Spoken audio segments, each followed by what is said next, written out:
Steelers will finish third in the... Wait, what? No, the Steelers will finish dead last in the AFC North division. They'll be lucky to hit 500, and this is just a small, potentially representative sampling of what's available right now in NFL predictions across the internet. Good morning to you. Good Wednesday morning. I'm Dejan Kovacevic of DK Pittsburgh Sports. This is Daily Shot of Steelers. Comes your way bright and early every weekday morning. If you're into hockey and or baseball, I also offer up daily shots of Penguins and Pirates right where you found this. The Steelers and the NFL's schedule will be released tonight at 8 p.m. We already know who the Steelers will be facing and where. What we don't know is when. And I'm not one of those people who gets all moved in one direction or the other by the order in which you face teams. If you think about it, you're going to have to play all 17 games at some point, right? There is a mental component, sure, to having a slow start or a good start. So you're a little bit wary whenever you see, like, let's say, for example, two of the Steelers' road opponents for the coming season are the Chiefs and the Packers. So if the Steelers have to open up at Green Bay against Aaron Rodgers, presuming he's still there, or at Kansas City against Patrick Mahomes, and you're doing that with a defense that's been hurt by some losses and won't have Steven Nelson in the secondary, you're going to have some concerns. But beyond that, the 17 games that you're going to play are the 17 games that you're going to play.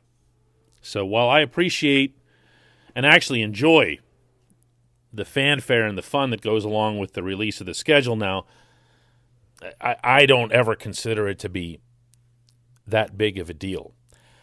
I think even less of preseason predictions that are made as far back as January. I found some that went back to January. And I was doing this just to amuse myself. But the consensus is that the Ravens and the Browns will be the top two teams in the AFC North. And I'm not sure I understand really either one of them as being that kind of locked in. Starting with the Ravens, yeah, they're always up there. So respect to John Harbaugh and everybody else who's there who makes sure that Baltimore is competitive no matter what, whether it's injuries, COVID, as we saw last year, losses through free agency. They do find a way to replenish the same way the Steelers do. They do a lot of things the same way the Steelers do, which is why they're both always up there. But I don't look at Baltimore and think, man, now there's a team that's really got it all figured out here. Until Lamar Jackson can consistently throw downfield and become more of a threat just from the pocket, not that he hasn't advanced in that regard, he has. But this idea that Baltimore self-styled really upon itself as being this rushing dynamo that can't be stopped, that rushing dynamo was stopped as soon as Marshall Yanda retired on his way to Canton. It's not a great football team.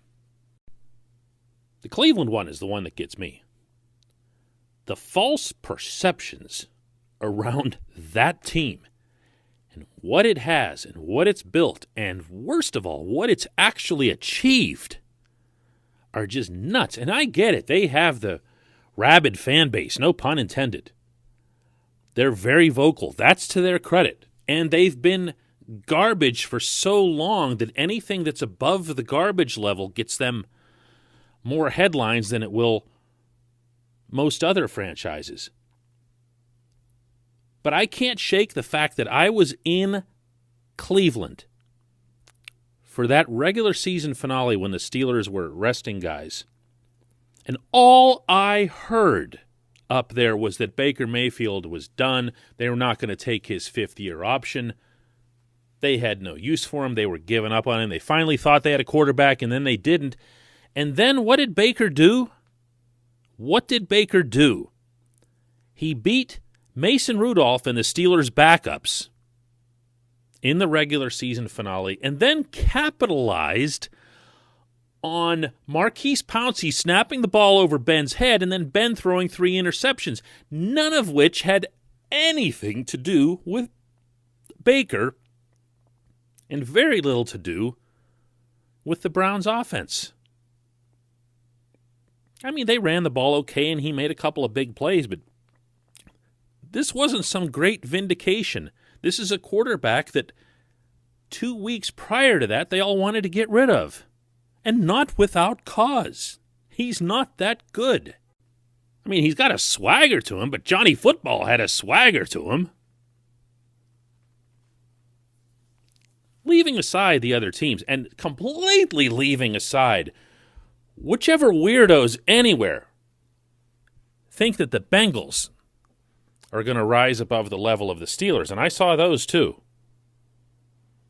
The most common one that I saw was that the Steelers are roughly an 8-win team, somewhere between 8 and 9. And the logic that was attached to most of that was the obvious. It was the collapse near the end of last season, the fact that the collapse was connected to Bud Dupree being gone, the fact that Dupree is now gone, and a very general outlook that the Steelers are heading toward a rebuild. I saw that a lot. Well, this team that's heading toward a rebuild has the 39-year-old franchise quarterback, has a pretty good, I think we all can agree, not necessarily very good or even great, but a pretty good wide receiving core, now has one of the most exciting running backs in the NFL the moment he walks on the field in Najee Harris. And on the defensive side of the ball, where there's going to be more discussion than anywhere else because of Bud, if you line up your 11 starters for the opener right now, how many of those 11 positions have a star at the position? Now, we all can define star differently. And we also can look at stars from the standpoint of name recognition or past achievement. And I'm thinking of Joe Hayden here. Joe Hayden's a star in the NFL, but Joe Hayden isn't now and can't be now what he was, let's say, even a couple of years ago, 2-3 years ago. Still, I would classify him as a star player in the NFL. So let's use the Joe Hayden line of demarcation and say, who are your star players on defense? TJ Watt might be the defensive player of the year. In fact, one of these publications, hilariously enough, that predicted the Steelers to win 8 games also had TJ as the defensive player of the year and Najee Harris as the offensive rookie of the year for the AFC. I'm not kidding. Like, these two things were going to happen, but the Steelers are only going to win 8 games. Okay? Whatever. I'm not the one who wrote that piece. That was Sports Illustrated, incidentally. I now look at this defense and I see, let's start with TJ, Joe Hayden. We can agree Cam Hayward is that. We can agree that Stephon Tuitt, when he's healthy, as he was last season, is that. I'm up to 4. Minkah Fitzpatrick is absolutely that. That's 5. Devin Bush, as a high first-round pick, undeniably can be that. So now we're talking about more than half of the players who would start on defense are legit star or potential star, immediate potential star talents. What are we doing here? I mean, the reason I say we is because we're doing a lot of the same thing in Pittsburgh. I hear the same stuff. Oh, they're going to stink. Big setback year. Rebuild. They're rebuilding. How do you rebuild with a 39-year-old franchise quarterback? Who thinks stuff like that, much less puts it into print or says it out loud? crazy stuff. I'm not. No, if you think I'm building up toward my own prediction or whatever, I'm not. I think predictions in January, February, March, April, and now May are all weird. Some of these, I'm going to admit, that I read were before the draft, and they were all just, oh, there's no running back, there's no running back. Okay, well, now there's a running back. But even the ones that came after that were all still pretty down. And I'm not sure that I understand that from the outside, much less from the inside, meaning people who actually follow the Steelers and see them on a regular basis. Yeah, there's going to be some doubt, there's going to be some skepticism because of the way the playoffs have gone in recent years, or in a couple of cases, haven't gone. But I don't look at this team and think that they're the third or fourth best team in the AFC North. I really don't. I don't get that. I'm not sure where it comes from. But I'll tell you what, we're going to have some fun. We're going to have some fun with this. We're going to look at this schedule when it comes out tonight, and we're going to break it down on tomorrow's show and start carrying this concept a little further, I promise. When we come back today, just one question.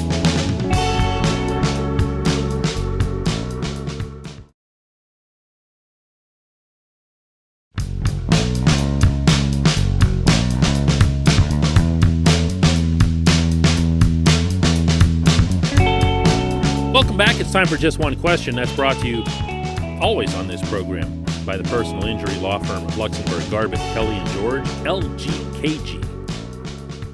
They represent people who are hurt in car accidents, who need assistance with workers' comp, who filed medical malpractice claims. The attorneys at LGKG have been designated as super lawyers, capital S, capital L, for over 15 years. The super lawyer designation is reserved for the top 5% of attorneys in the Commonwealth of Pennsylvania. That's some rare air up there.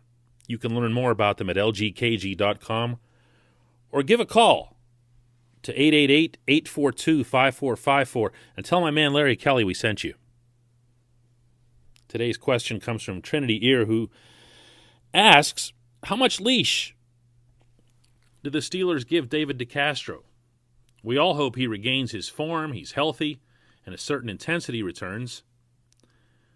Mike Tomlin seems to be very vet-friendly, but if we only get 4 out of the 5 guys on the offensive line pulling in what we believe is a new direction and philosophy, and the last guy isn't on board, how long does that last?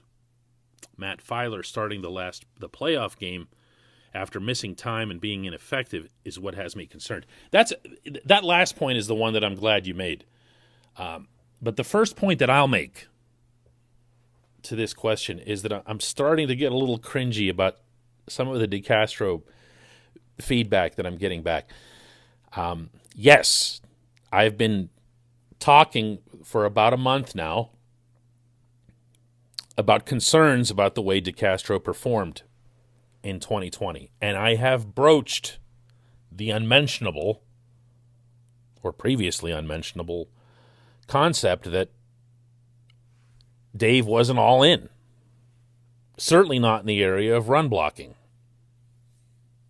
We've all seen what Dave looks like when he's all in. He is all pro when he's all in, and on merit. And I'm not sure what we witnessed last year.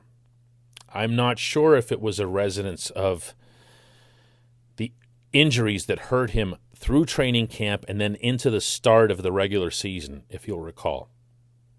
I'm not sure if he was put off by something. I'm not sure if he was discouraged by the lack of a game plan or the lack of a commitment to the run. And this is one of the 5 bazillion things that I hated about this pandemic, because I couldn't get into the locker room to find out.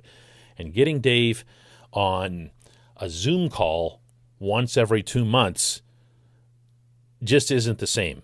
He's sitting there in a room facing a camera with 12 faces looking at him. You're not going to get much out of the guy there.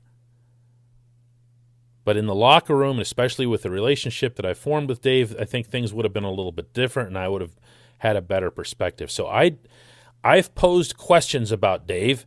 I have not accused him of anything.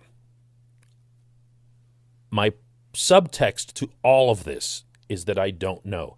To answer your question, I happen to agree with you and was really glad that you brought up the Filer example. Because Tomlin did go into that playoff game with Filer the moment Filer was healthy and took Kevin Dotson out, even though Dotson had visibly outperformed him. Well, that's not going to happen in 2021. Not that anyone's been anointed yet, but Dotson's your starting left guard. He does have a backup. Everybody's got a backup at every position. His, I would think, would be B.J. Finney, meaning that Finney would be the backup at both left guard and center if Kendrick Green can take the center job. But Dotson is going to be the guy, and Chooks is going to be the guy at left tackle, and Zach Banner is going to be the guy at right tackle. And you have Dave. And you can make the argument that Dave at 60 or 70% of peak Dave is better than anyone who might replace him. But subpar performance, whether it's based on injury or motivation or whatever it happens to be, can become contagious. And you don't want that on your football team. You don't want that on the field in your starting lineup. You don't want that with Ben out there. So it's going to be incumbent on Adrian Klemm, first and foremost, the offensive line coach, to be as frank and forthright, not just with his own guys, but also with Tomlin, about what he's seeing. Because he's more responsible than any of the individual participants in terms of ensuring that chemistry, that camaraderie that you need.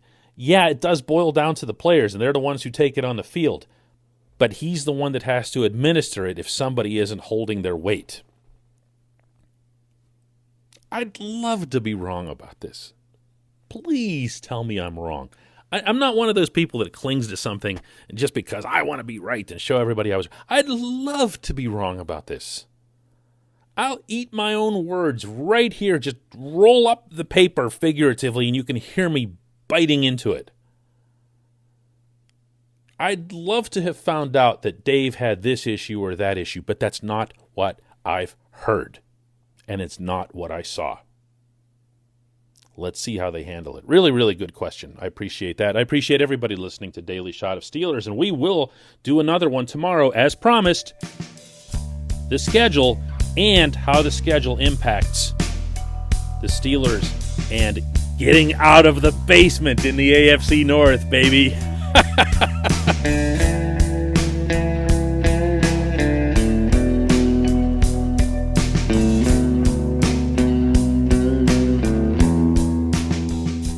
Downtown Pittsburgh, they understand there's no substitute for real-world experience and career-building connections. Their innovative curriculum engages students with distinctive experiential learning opportunities. Point Park's pioneering co-op program empowers qualified students to work in full-time, paid positions with their corporate partners while earning college credits. Visit pointpark.edu/works to learn more. Career ready. That's the point. Point Park University. Your front door, your car, your gym locker, your gun. Safety is a habit. Learn more about how to keep guns safe and secure. Visit ProjectChildSafe.org.